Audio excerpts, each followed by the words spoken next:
Hello students, सो आज income tax में हम क्लबिंग के ऊपर रिवीजन करेंगे और जिसके ऊपर सेक्शन आते हैं हमारे 60 से लेके 64। मेन जो सेक्शन रहेगा डेट इज 64, वो है विद रिगार्ड टू इंडिविजुअल। उससे पहले वाले सारे सेक्शंस किस में है, कोई भी असेसी हो। तो बेसिकली क्लबिंग का मतलब क्या है, income of other persons to be included in the income of assessee. और ऐसा हम क्यों करते हैं, उसका लॉजिक क्या रहता है, कहीं ना कहीं आपने अपनी इनकम को डाइवर्ट किया है with the intent to evade what, tax की चोरी हो रही है। सो गाइस, सेक्शन नंबर 60 में क्या आता है, आपने किसी को इनकम ट्रांसफर करी है without what, transfer of asset, asset नहीं दिया है, इनकम ट्रांसफर करी है। तो जैसे मान लीजिए आपने अपनी स्पाउस को राइट दिया है टू रिसीव रेंट, ठीक है, या मान लो डिबेंचर्स हैं, आपने राइट दे दिया है टू रिसीव इंटरेस्ट, ठीक है। तो अगर इस तरह से आपने कुछ चीजें करी हैं तो वो इनकम यूं कह लीजिए वाइफ के नाम में ऐसे किया है तो हस्बैंड में ऐड की जाएगी, डेट इज सेक्शन नंबर 60।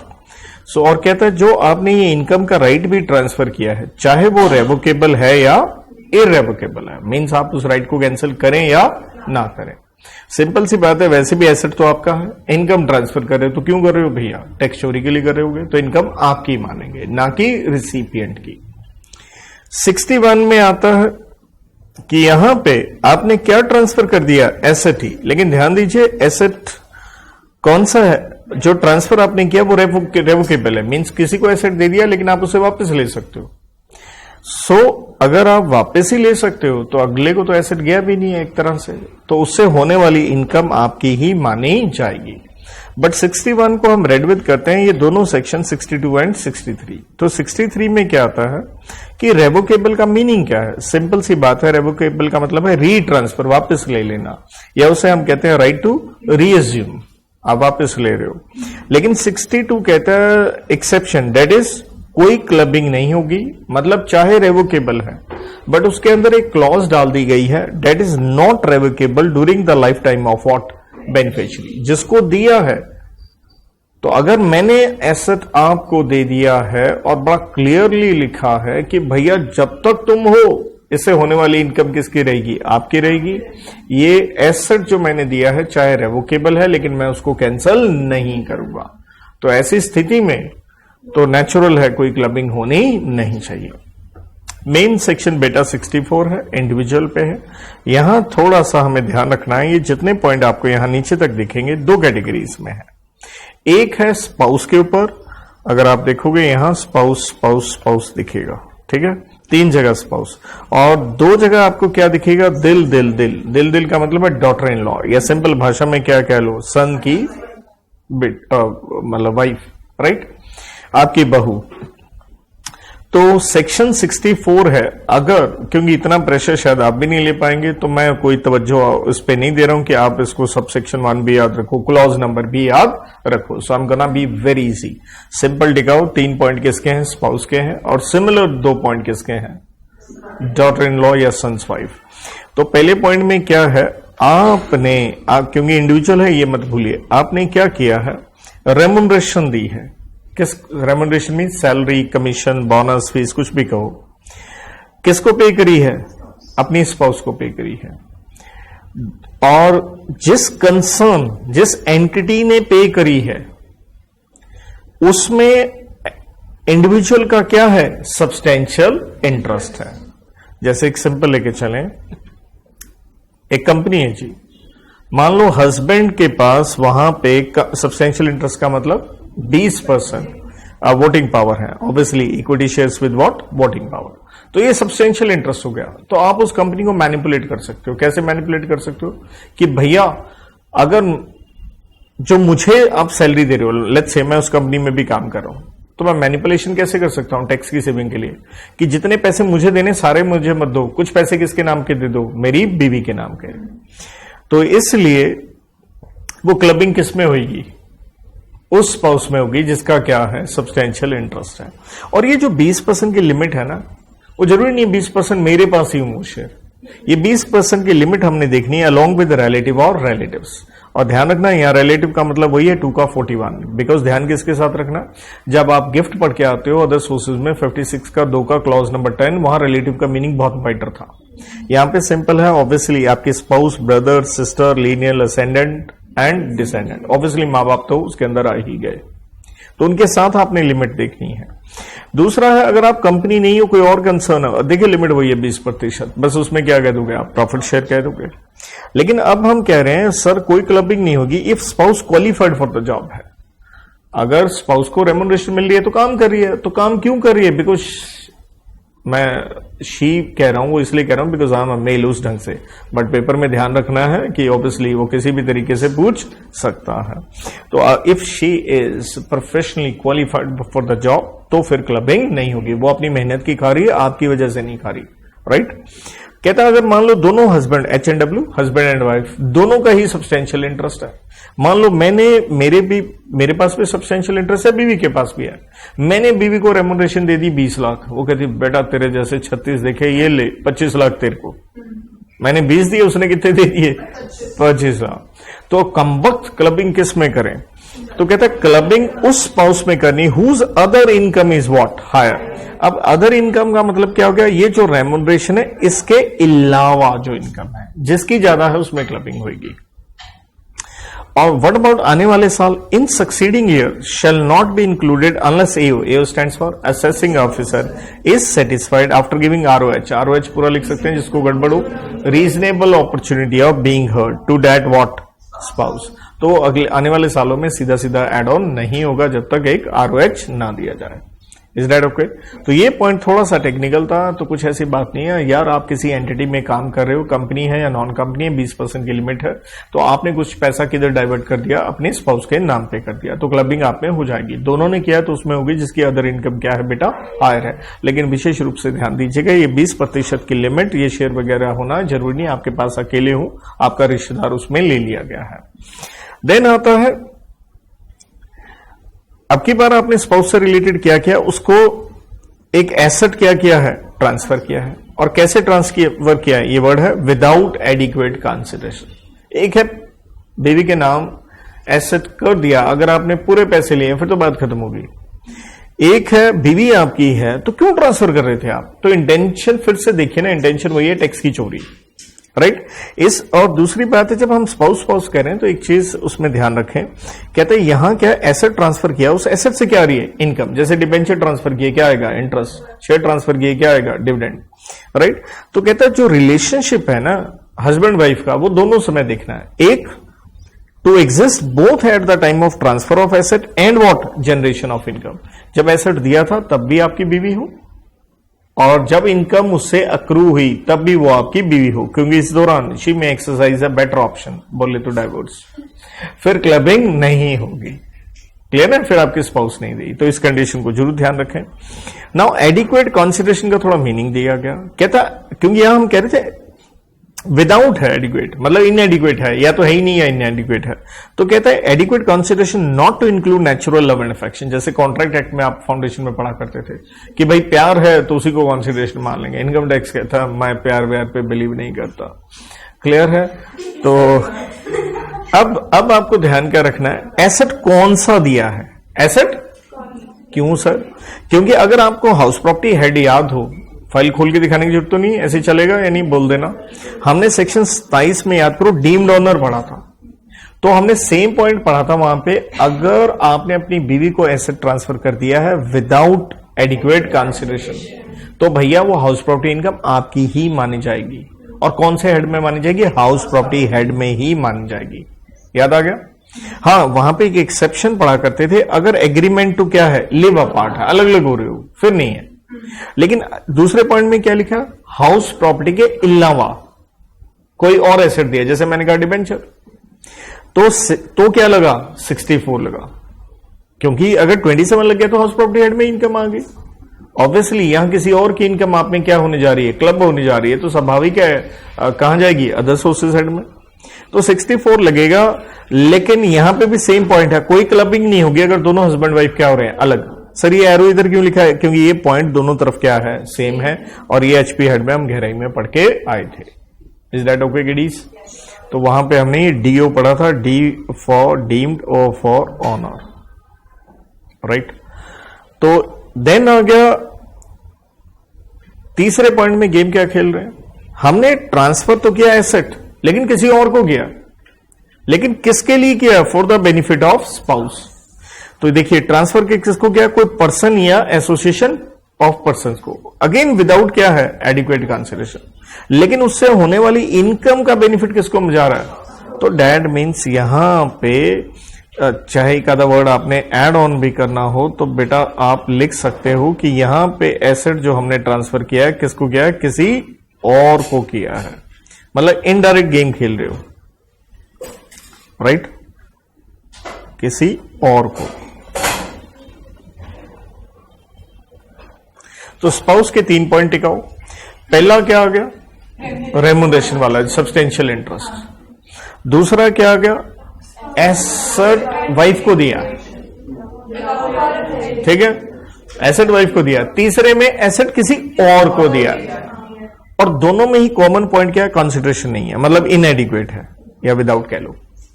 यहां डायरेक्टली बीवी को ही दे दिया था, यहां किसको दिया? किसी और को, और वो इनडायरेक्टली घूम के पैसे किसको आ रहे हैं? बीवी को आ रहे हैं। अब जो डॉटर इन लॉ वाले पॉइंट है, ठीक है जी, ये जैसे मैंने कहा था सेम ऊपर वाले में कवर हो जाएंगे। जैसे देखो, income arising to son's wife, दिल क्या लिख दिया? अरे डॉटर इन लॉ यार। फ्रॉम एसेट ट्रांसफर्ड, किसने किया? अरे आपने किया। अब आपकी बार आप अकेले नहीं रहोगे, क्योंकि बेटे की जो बहू है, तो समझ गए ना, मान लो सार्थ मेरा बेटा है, तो इसकी जो बहू है, मतलब इसकी जो वाइफ है, यार थोड़ा भावनाओं को समझ लो यार, थोड़ा काम चला लो, फिर से समझो। मैं हूं, सार्थ मेरा बेटा है, तो जो इसकी वाइफ है तो मेरी क्या होगी? देसी में बहू कहते हैं, ओके, डॉटर इन लॉ कह लो यार।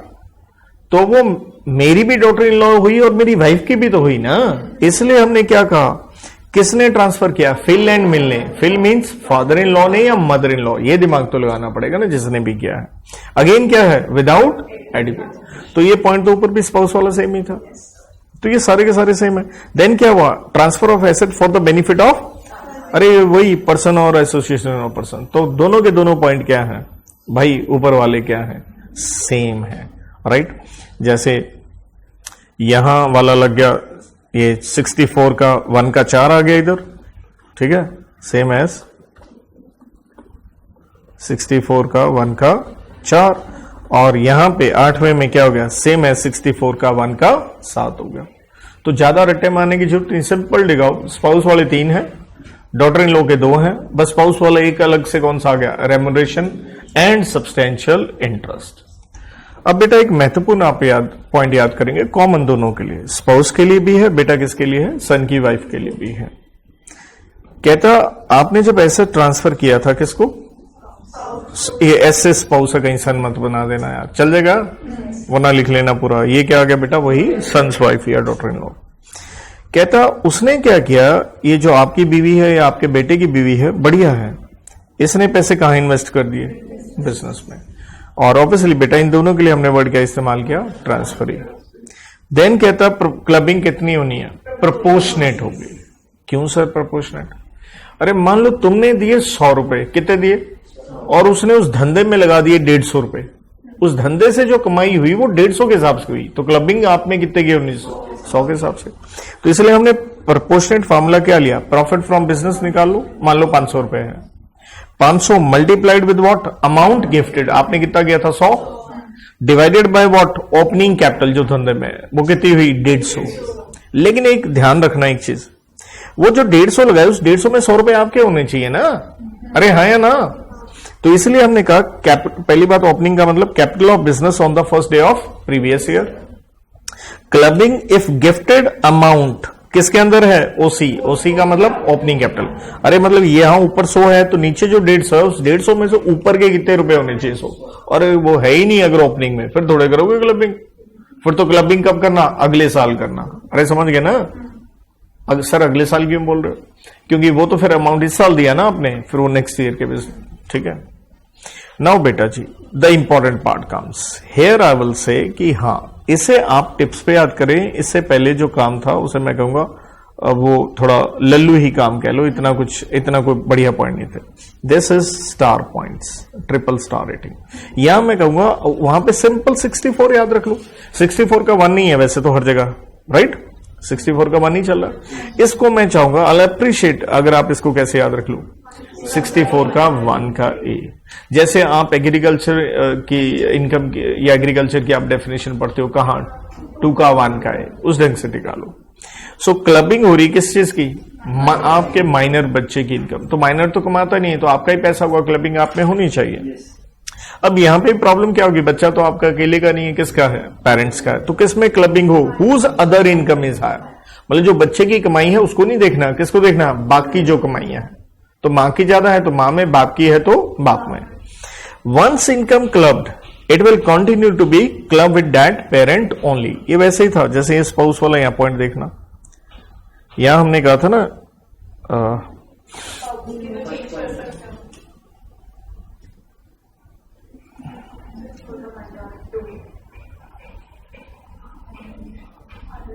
यहां देखना, ये जो पॉइंट था इधर वाला वो वाइफ वाला था ना, तो हमने कहा था वो क्लबिंग नहीं होगी जब तक एओ सेटिस्फाइड ना हो। लेकिन यहां क्या है? यहां रिवर्स है। It will continue to be club with that parent only in what? Subsequent years. Assessing officer may club with other parent if satisfied after giving other parent, वही ROH, reasonable opportunity of being on। मतलब simple सी बात है, automatically अगली साल आप में clubbing नहीं होगी। कहने का मतलब है क्लबिंग किस में हो सकती है? दूसरे पेरेंट में। अगर marriage of the parents does not subsist means continue, simple भाषा में डाइवोर्स हो गया। क्लबिंग किस में होगी? डैड पेरेंट में, हु मेंटेन्स द माइनर। लेकिन अब नेक्स्ट पॉइंट बढ़िया है। If minor MMD means minor married daughter है, कहता बेटा तब भी चाहे ब्याह हो गया क्लबिंग तब भी होगी। क्लियर है? चाहे मतलब माइनर की इनकम में क्लबिंग होनी, चाहे वो मैरिड डॉटर हो तब भी होगी। लेकिन अब हम कह रहे हैं किस सिचुएशन में क्लबिंग नहीं होगी? एक्सेप्शन। कहता इन जो माइनर ने जो कमाई आ रही है वो सचमुच उसकी कमाई है। कहां से कमाई? चाहे उसने मैनुअल वर्क किया, चाहे क्या है स्पेशलाइज्ड नॉलेज है, राइट। लेकिन यहां पे एक टेक्निकल ग्रेट पॉइंट है, मिस नहीं होना चाहिए, इस पे फिर स्टार डाल देता हूं। जैसे मान लो सार्थ मेरा बच्चा और ये काफी अच्छा परफॉर्मर है, सर्कस में नाचता है, क्लियर है? तो स्किल हुआ ना बेटे। तो मान लो इसने सर्कस में से कमाए 2 लाख रुपए, कितने रुपए? तो ये मेरे में ऐड नहीं होंगे, इसकी मेहनत की कमाई है। लेकिन इसने 2 लाख रुपए बैंक में जमा करवा दिए। इसे बैंक से अब क्या आएगा? इंटरेस्ट आएगा। इसे कहते हैं बेटा एक्रीशन। Accretion means addition. देखा जाए वो 2 लाख तो मेरे भी नहीं थे, लेकिन कहता जो एक्रीशन हो गया, but clubbing of accretion of income even when earned from what? उसकी खुद की कमाई। तो वो 2 लाख इसने कमाए, मेरे में ऐड नहीं होगा, बट 2 लाख की बैंक में एफडी करवाई, उससे मान लो 15,000 का ब्याज आया, वो मेरे में क्या होगा? ऐड होगा। दूसरी बात है, अगर minor suffering from disability under section 80U, obviously deductions में आएगा, 80U है हैंडीकैप्ड, ठीक है? तो अगर वो बच्चा हैंडीकैप्ड है, चाहे उसने कमाई नहीं है, मां बाप ने प्रॉपर्टी ट्रांसफर की है, डिबेंचर शेयर या कुछ भी हो, तो कोई क्लबिंग नहीं होगी, वो ह्यूमैनिटेरियन ग्राउंड्स पे है। अब है जब क्लबिंग होनी है तो मां बाप में होनी है। लेकिन सेक्शन 10 आप सारे जानते हो, मदर सेक्शन है एग्जाम्पशंस का, तो 10 का 32 में आपको पेरेंट्स को एग्जाम्पशन मिलने वाली है। देखिए ध्यान रखना, ये वर्ड है एक्सेप्शन, क्लबिंग नहीं होगी। ये बेटा वर्ड क्या है? एग्जाम्पशन। उसका मतलब है इतनी इनकम आपके लिए माफ की जाती है। लेकिन if opts out of DTR, कहने का मतलब है सिंपल सी बात है, आप कौन से टैक्स रेजिम में हो? ओटीआर में हो। और देखिए मैंने बार बार आपके लिए सबसे बढ़िया चीज जो करी थी, मैंने बेसिक्स वाले जो नोट्स या ऑब्वियसली रिवीजन भी आपको करवाई, तो बेसिक्स वाले नोट्स में मैंने आपके लिए यहां पे एक स्पेशल पेज क्रिएट करके दिया था, जो मैं हर बच्चे को कहूंगा कंसीडर जरूर करो, कि जहां मैंने लिखा था कौन सी चीज डीटीआर में नहीं आती, कांट क्लेम फॉलोइंग। इससे क्या है, डीटीआर ओटीआर पूरा का पूरा इनकम टैक्स आपको क्या रहेगा? याद रहेगा। So this is the most utility area point. Obviously chapter wise देखो मैंने रिविजन्स की हैं, तो जो चैप्टर हो रहा है उसके अंदर क्या होता रहता है, इसके अंदर आपके नॉर्मल क्लास में मैं इंसर्ट करता रहता हूं, ठीक है? तो इसलिए कोई विद्यार्थी इस लेक्चर को बाद में देखे, वो सोचे कि सारे के सारे इस चार्ट में सौदा डला हुआ, तो टाइम टू टाइम उसमें क्या होता रहता है? Add on. So this was again a great point कि एग्जाम्पशन मिल रही है, लेकिन हमें यहां तवज्जो कौन से पॉइंट पे बेटा देना है यार, ओटीआर, क्योंकि बच्चे ना ऐसी गलतियां कर लेते हैं, तो हर चीज पे थोड़ा सा स्टार डाल लो यार, याद रह जाए। तो डीटीआर ओटीआर का मेन टिकाने का फॉर्मूला ही क्या है, वो अपना एक्सक्लूसिव पेज। तो एग्जाम्पशन कितना मिल जाता है, 1500 रुपए। मतलब मान लो इनकम ही वो 1000 रुपए है, तो अंडरस्टूड यार कितना मिलेगा, 1000 ही मिलेगा। मतलब इनकम और 1500 which ever is what less, या मोटा मोटा कह लो मैक्सिमम कितना आएगा 1500। लेकिन उसमें भी एक भयंकर और खूबसूरत चीज है सर, क्या, अरे आपके माइनर बच्चे 5-7 भी हो सकते हैं, तो ये 1500 की एग्जाम्पशन है, सारे बच्चों की नहीं है, एक पर चाइल्ड है। क्लियर है, जितने आपके माइनर बच्चे हैं, क्लियर, पर चाइल्ड एग्जाम्पशन है, ये गलती ना हो कि आप टोटल बना दो या 2 बना दो, कुछ भी। देन आ गया, अगर आपने हाउस प्रॉपर्टी ट्रांसफर कर दी माइनर को, यार ये कहां पढ़ के आए थे, सेक्शन 27 डीम्ड ऑनर, तो और कैसे ट्रांसफर करी है, विदाउट और इन एडुकेट कंसिडरेशन, राइट। तो ध्यान दीजिए, हमने क्या कहा, बच्चा कौन नहीं है, अगर माइनर मैरिड डॉटर नहीं है, तो यहां क्या लग गया, सेक्शन 27 लग गया। अरे बेटा 27 वही है, कौन सा, डीम्ड ऑनर, राइट, ये लग गया। तो हमने कहा था चाहे बच्चे के नाम पे प्रॉपर्टी कर दी गई है, ऑनर तो किसको मानेंगे, आपको मानेंगे, पेरेंट्स को। तो आपकी इनकम ऑलरेडी कहां आ गई थी, income under the head what, house property. Is that okay. लेकिन ध्यान दो, this is again coming up important, क्या ध्यान देना है, कौन सी प्रॉपर्टी ट्रांसफर करी है, हाउस प्रॉपर्टी। किसको ट्रांसफर करी है, माइनर को करी है। और कौन सा माइनर है, नॉर्मल माइनर है, मतलब मैरिड डॉटर नहीं है। अगर वो मैरिड डॉटर नहीं है तो सेक्शन 27 में आ गई थी वो हाउस प्रॉपर्टी, लेकिन वहीं पे हाउस प्रॉपर्टी हेड, मुझे लगता है मैं हाउस प्रॉपर्टी हेड में जाके इसे आपको शो भी कर देता हूं अभी, ताकि ढंग से पता चले।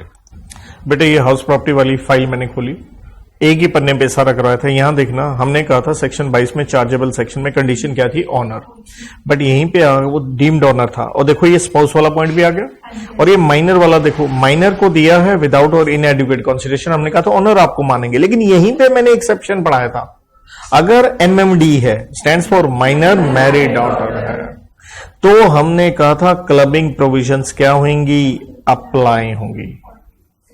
क्लियर है, क्योंकि यहां एक्सेप्शन, यहां वर्ड क्या लिखा था, एक्सेप्शन है ना, कि मैरिड डॉटर को हाउस प्रॉपर्टी दी है तो आपको डीम्ड ऑनर नहीं माना, तो उसे ये लग रहा है कि आप में इनकम ऐड नहीं हुई, अरे ऐड हो गई, लेकिन हाउस प्रॉपर्टी हेड में नहीं होगी, कौन सी प्रोविजंस लगी, क्लबिंग।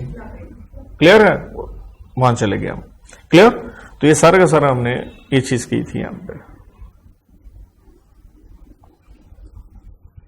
चलिए, सो हम यही कह रहे हैं, अगर वो एमएमडी है 64 का 1 का ए अप्लाई कर गया, दैट इज क्लबिंग। तो इसलिए आप तवज्जो देख रहे हो यार, हमें हाउस प्रॉपर्टी वाला जरूर ध्यान में रखना है, राइट। अच्छा, चाहे वो क्लबिंग प्रोविजन लग जाए, इनकम तो कैसे निकालनी हाउस प्रॉपर्टी की, जैसे हाउस प्रॉपर्टी हेड की प्रोविजन निकालना वैसे ही होता है, उसमें कुछ अलग नहीं है।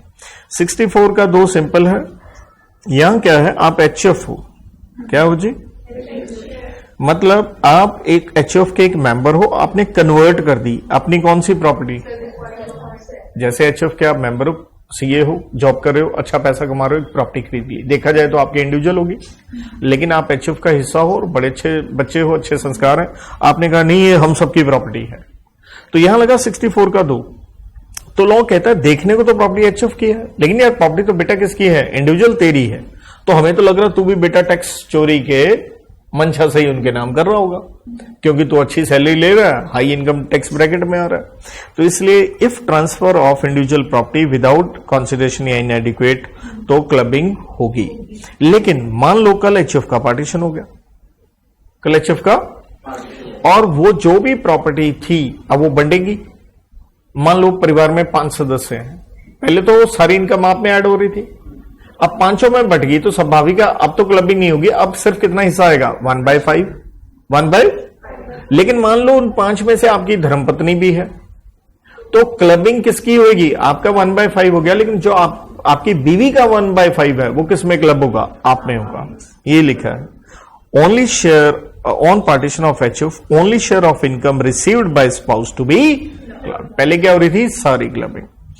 देन आ गया बेटा एक case, CIT versus Keshav Morarji, ये भी एक टैक्स को इवेड करने के लिए आप करते हो क्रॉस ट्रांसफर या कह लो क्रॉस गिफ्ट। कहने का मतलब है जैसे यह मान लो मिस्टर सार्थ है, तो मिस्टर सार्थ ने क्या किया, ये मिसेस फ्लावर को कितने दिए पैसे, 5 लाख दिए।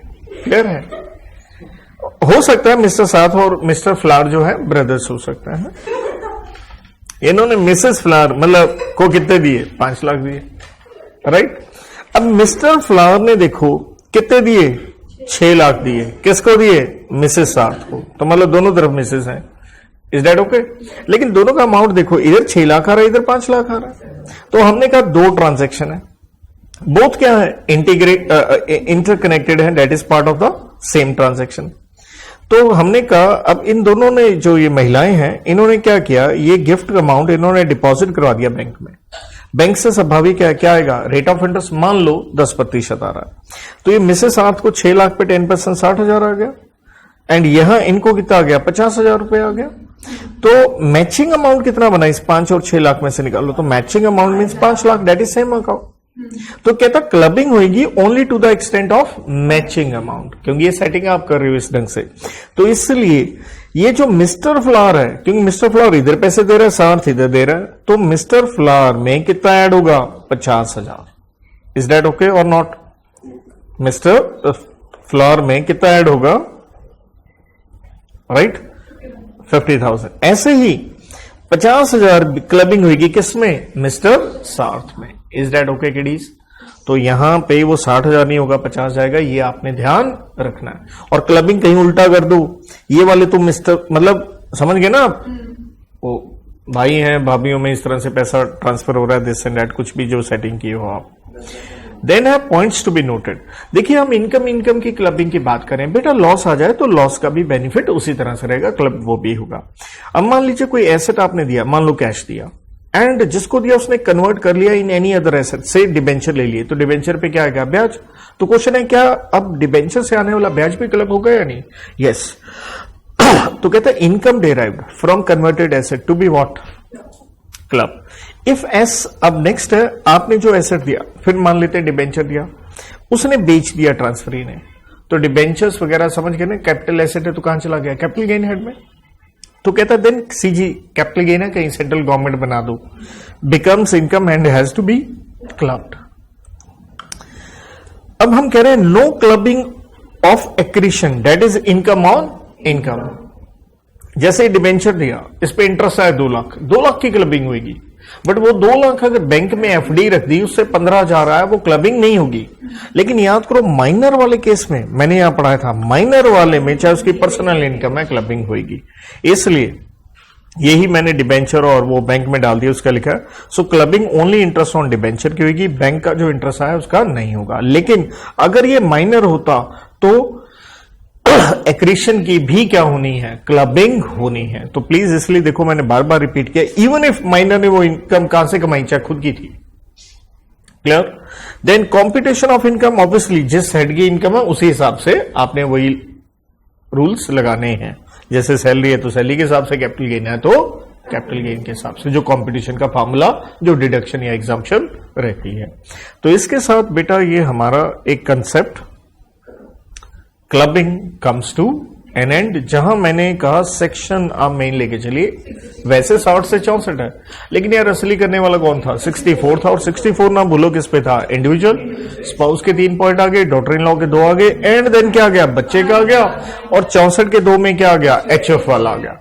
उससे पहले तो वो नॉर्मल पॉइंट तो वही है जो पहले भी हमने पढ़ लिए, वही transfer of income without transfer of asset या रेवोकेबल ट्रांसफर ऑफ एसेट। तो यहां हम समाप्त करते हैं। Thank you.